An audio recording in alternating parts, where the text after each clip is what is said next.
Greetings, I'm the one called Horseshoe, and welcome to VG Therapy, the channel where I talk about games. Ever play a game and think that it's really good, and then a few years later you're like, I need to play that again because that was really good? For me, that's Persona 4. A game that I played maybe a couple of years after it came out. I was in early high school and I was starting to get into RPGs, and so found out about this, played it, then found out about the other Shin Megami Tensei games, played them, loved them, and I've been happy ever since. Although, I have to admit, due to that little irrational part that exists in everyone, that little part that you're like, that doesn't really make sense, but I can't help it, because of that bit, my appreciation for this game has started to wane a little bit, has started to kind of wear, because it got a bunch of spin-offs that were fine in their own right, with, good, but it was doing a lot better than the games that I preferred. It was getting all the spotlight over the games that I really liked. And so a little bit of me was just getting a little bit annoyed at Persona 4 getting milked and getting all of the attention while the rest of the series was kind of left to the wayside. Although, now that Persona 5's out and Persona 5 Royal's out, and all the attention has moved from Persona 4 onto that, maybe I can play this again without any little irrationalities getting to me. Persona 4 originally came out on the PS2 back in 2008 and 2009 to high praise, which is what originally led me to it. And the team behind it is full of people who have worked on previous SMT, along with new hires which included fans of earlier titles. So there's a lot of people who know SMT working on this game, which leads me to the point that I do recall seeing a handful of discussions and debates over, which is whether or not Persona is SMT. Which I do get, because the structure of the game is very, very different to all the other SMT games, and also the West was the only place that Persona had the SMT branding. Even Persona 1 and 2 didn't have that in Japan.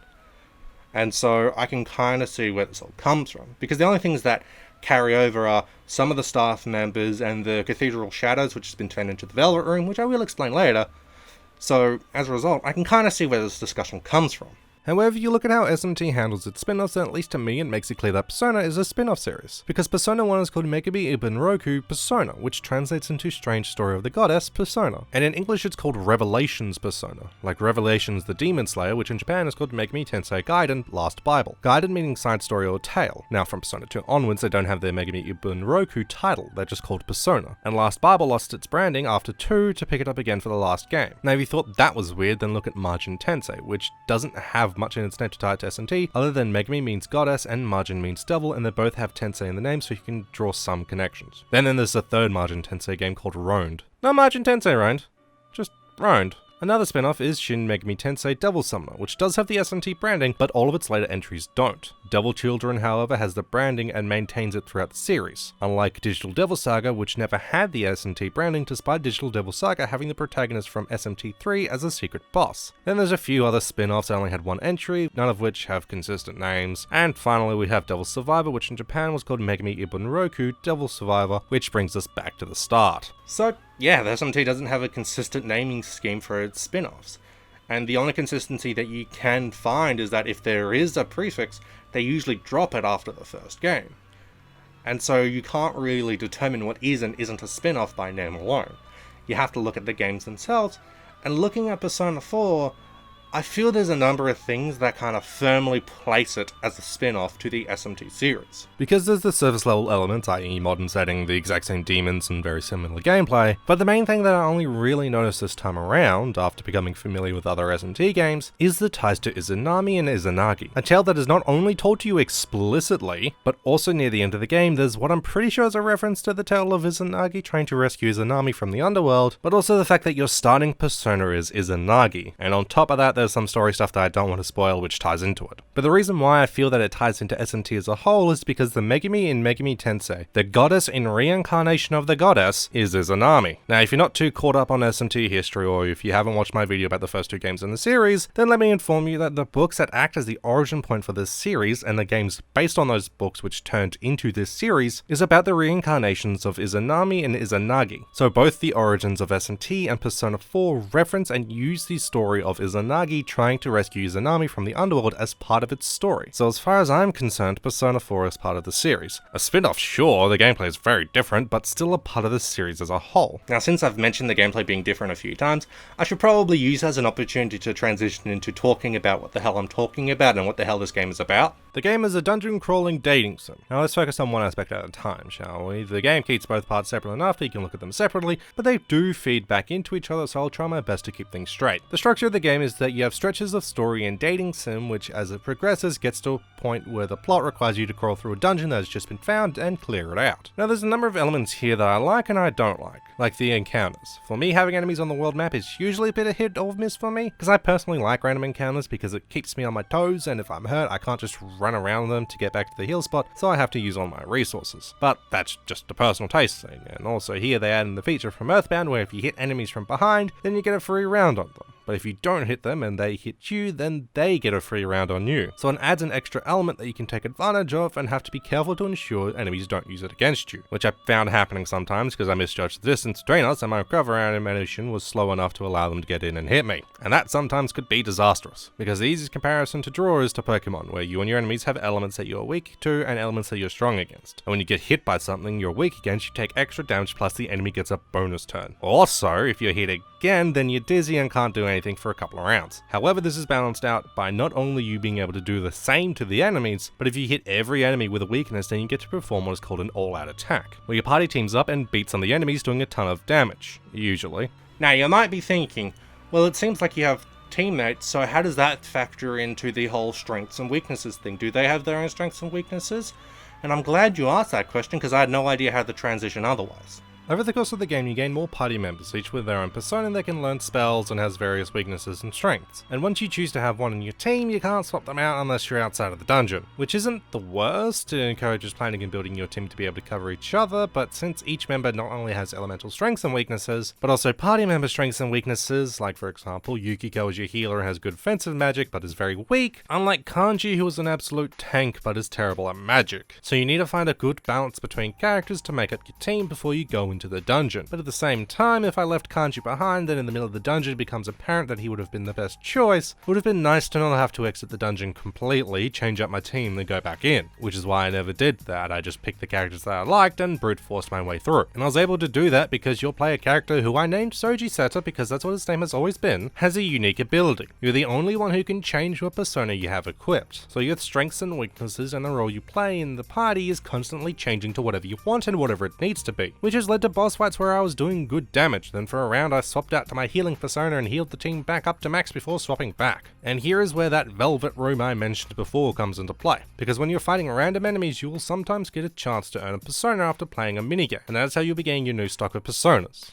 or personae. And each dungeon has its own stock of personae that you can get as you progress. However, if you visit the Velvet Room, you can combine your personas to get new ones that you can't find normally. Now the thing is, you probably want to use this method to create even the personas that you can find, because when combining, the new persona can inherit skills and abilities from the two original personae. Now this is both a blessing and a curse, because that means that you can create a persona that naturally has a bunch of immunities, but then teach it abilities that can cause it to be immune to even more elements, or just have a persona that has attacks of every element so you can easily deal with any enemy that comes your way. But it's also a curse because you can't select what skills it inherits, so you have to constantly keep reselecting the same demons over and over again until you randomly get the skills that you want. Plus, you're not told what skills are inheritable and which ones aren't. So I have sat there, re-rolling my skills for way too long, just to get the optimal inheritance. Although, if you're someone who loves this kind of stuff and loves to plan and optimize your creatures, then you can go really far with this, because as far as I know, with few exceptions, everything but the base skills each demon has is inheritable. So as I said, I was able to make a demon who was naturally immune to fire, light and dark, but I was able to get him to inherit being immune to physical and wind, even though he learnt wind immunity anyway, but that's not the point. Also, for those of you unfamiliar with the series, the persona on screen is Hel-El, which is the Hebrew name for Lucifer, and they use that because this is Lucy before his fall.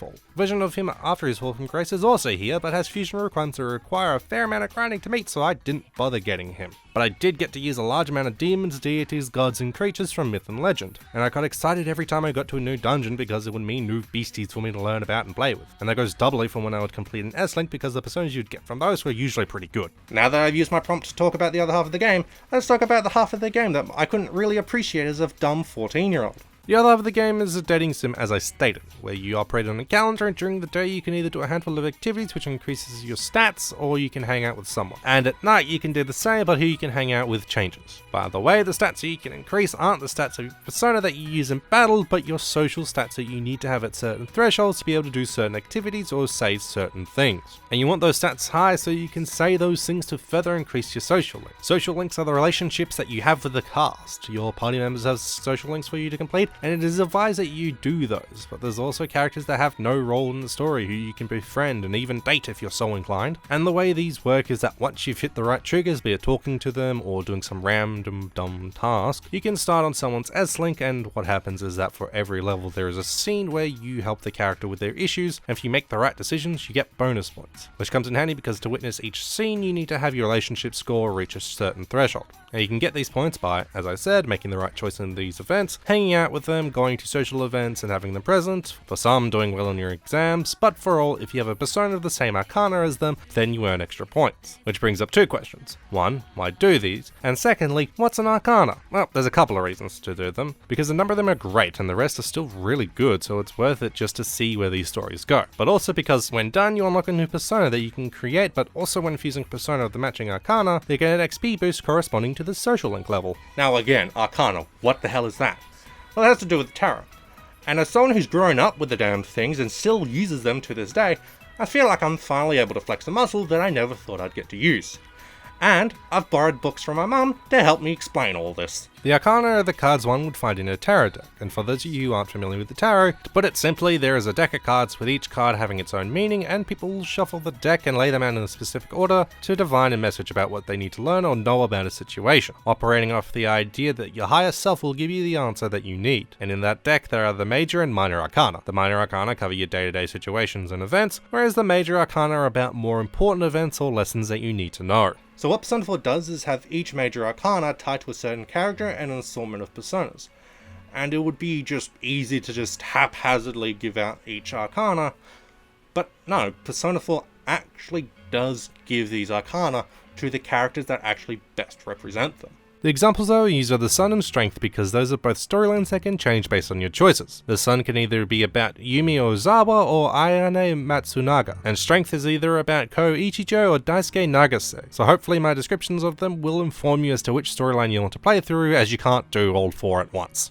Now starting off with the Sun, which, to put it simply, is about there being opportunities and joy and happiness in your future. And if you're playing through Yumi's story, then you get a story about a girl who has a bad relationship with her father who learns that he is on his deathbed and this is her final chance to make up with him. The way that the Sun plays into this is that she has an opportunity to reconcile with her father so that she can move on, as she currently uses her acting as a way to forget about her poor relationship, to be someone else, and she refuses to talk to her father. And at the end of her storyline, she has decided to quit acting in order to seek out other opportunities in life and is much happier. And if you're playing through Ayane's story, then you learn about her timidness and how she has never played on stage with the band, and after being given the opportunity to play, the second there is resistance she turns it down because she doesn't want to cause problems. And so for her storyline is actually about her needing to embrace the Sun, about how she needs to take the opportunities presented to her because it will make her happy, which is what she learns at the end of it. She learns that she needs to be confident enough to make her own happiness by taking these offers. Now Strength Arcana means that you need to show strength in what you're facing and what you're dealing with,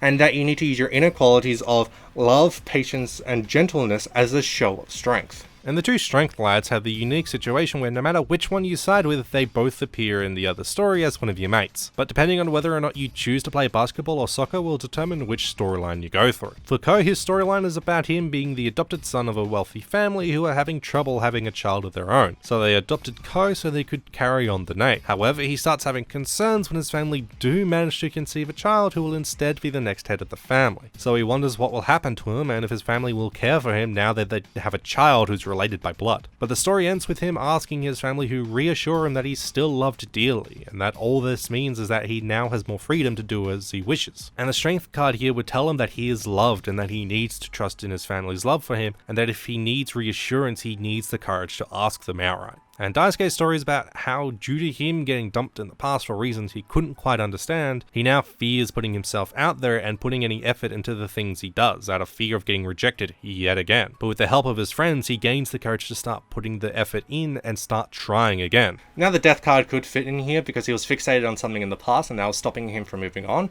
but instead we'll focus on what strength represents here. Strength represents that he needed the courage to love himself and those around him so that he could move forward, and also to gain the courage to overcome failure and rejection so that his life and his relationships could improve. Now, personally, I prefer Yumi and Ko storyline because with Ko storyline, Daisuke is a lot more entertaining as a friend than Ko is as a friend. So, personally, I prefer that dynamic. And for Yumi storyline, due to very, very personal reasons, I found myself relating to her and her problems and her story. And so, as a result, I really, really enjoyed it. And that kind of speaks to these stories. How, with as many as there are, odds are you're going to find one that you relate to, or that you sympathize with, or just one that you really enjoy. Because a lot of these are very, very good. And I unfortunately wasn't able to get through all of them because I was using a social link guide and I deviated from it a couple of times, so that meant that I didn't get everything done in time. However, I was able to get all the important ones done, so that wasn't too much of an issue. The important ones are the ones belonging to your party members for a variety of reasons, one being because of the plot. Now, the plot of the game is that you're moving to a small rural town and staying with your uncle for a year until you head back home. But during your stay, bizarre murders occur and you gain not only the power to enter a world inside of TVs, but also to summon a powerful being called a persona, a manifestation of personality to do battle. Now, I could use this as an opportunity to explain personas as defined by Carl Jung, but I won't because that's really not my area of expertise. But the general gist that I could get by reading was that people put on a persona in order to better deal in various social situations, and to hide the parts of themselves that could be seen as negative. There's the shadow, which is the animalistic part of our personality, and the self represents the unification of the personality as a whole. Now this comes into play by the fact that you use personas to do battle, and you gain more by dealing with people, and having different personas at your disposal helps you deal with your various social situations. And during battle, you're fighting the physical representation of people's shadows. Now the final bit that ties into the point that I made like a minute ago is that the murders this game revolves around are done by the killer throwing someone into the TV, and the shadows that linger kill them. So you and your friends enter the TV to rescue the people thrown in, and you know who it is based on the fact that on nights when it rains, if you look into your turned off TV, it will show you a channel that shows who is next to die. And when the person is inside the TV, their shadow will appear and do a song and dance to which you then have to clear their dungeon. After which you'll see the person arguing with their shadow, denying what they are saying, which leads to a boss battle followed by the person accepting that part of themselves and being able to admit who they are, which grants them a persona. So the parts of themselves that they are denying and the parts of themselves that they need to accept are what their social links are about. So you might want to do them because the setup for them already happened in the main story and you already get a level 1 with all of your party members. And you might want to just see where it goes because, as I said, you already saw the start of it. Might as well finish it. Additionally, once your party member has been able to not only admit that they have aspects of themselves that they are not proud of and able to work through them, then they achieve a true sense of self, which is represented by getting an upgraded persona. Using Chie as an example, due to her story being very early on, her shadow talks about how because of her tomboyish nature she would scare off a lot of people, except for Yukiko. And since Yukiko is the heiress to a successful inn and is your stereotypical Japanese beauty, a Yamato Nadeshiko if you will, there is that part of Chie that is really happy that Yukiko, who beats her in every way, depends on her to protect her. And after the boss fight, Chie admits that the only reason she is able to do all the amazing things that makes Yukiko look up to her is because she knows that Yukiko is there for her. So her social link is about her wanting to improve herself and coming to the conclusion that Yukiko isn't the only one that she wants to protect, that she wants to protect everyone in town as well. So she decides to train to be a cop and hopefully learn under your uncle who is a detective. And when that happens, her persona evolves from Tomoe, who is resistant to ice and weak to fire, to Suzuka Gongen, who blocks all ice damage and has no weaknesses. Although, as a result of maxing her out early, there was a few moments that I ran into that I can completely understand why it's that way, but that doesn't mean it doesn't feel any less poor. Which, for starters, as I said, Chie wants to be a cop and learn from your Uncle Dojima. So it'd be nice to have a scene where they talk about it, where you can bring it up to Dojima as some sort of nod or acknowledgement of you completing her social link, but also scenes in the main story where you're asked what girl you want to date, and when I said Chie, she got all flustered and thought that I was joking, despite having been dating her for long enough to hug her, which leads to passing the time for a long while into the night. Plus, Rise is constantly flirting with you and multiple girls who would probably know if you had a girlfriend that, especially if you're close enough to have sorted out all of their issues, can ask you out. I can totally get that having this acknowledged would mean a ton more work, so I don't really expect them to do it, but that doesn't mean it doesn't stand out. Now, talking about GA and social links leads me on to my next point. Persona 4's success, and everything that came from that. Such as an anime in 2011, a remake for the Vita in 2012 which got its own anime in 2014, a fighting game in 2012 with the expanded version / sequel in 2013, I say expanded / sequel because I'm not as familiar with these two games as I would like to be, also a dancing game in 2015, and finally a dungeon crawling crossover with the Persona 3 in 2014, which got its own sequel in 2018/19, this time with the Persona 5 cast. Now this is leading me to a point that is a bit more nuanced than I might seem with the first sentence. And that's me talking about Golden. And as I said, I don't own a Vita TV. I'm not paying that much just for Golden. So I'll be using trailer footage and footage from the anime for this next bit. The game has a variety of quality of life improvements, such as customizable difficulty, more things getting carried over in New Game Plus, more time to max out your social links, you can now skip scenes instead of just speeding through them, but then there's the new additions such as new personas, new costumes, new side activities, new slice of life scenes, and new social links, just to name a few. Well, this sounds fantastic. What isn't there to like? Well, with the two new social links, one is good, and the other's hot garbage. I mean, it's really bad, to the point where I was kind of thinking, maybe I should just spoil it because who cares? It's just hot garbage. But no, I'm not going to spoil it. I'm just going to kind of dance around it. But the general idea is, here's this character that wasn't in the original game, but quickly becomes everyone's new best friend, is also a tsundere poet and has a secret that has turned into a big plot point with its own exclusive dungeon that is only unlocked if you max out this social link. Also, it's tied to the Aeon Arcana, which is not a normal arcana, it's a special one that's found in special decks. You would think you're reading fanfiction, but you're not.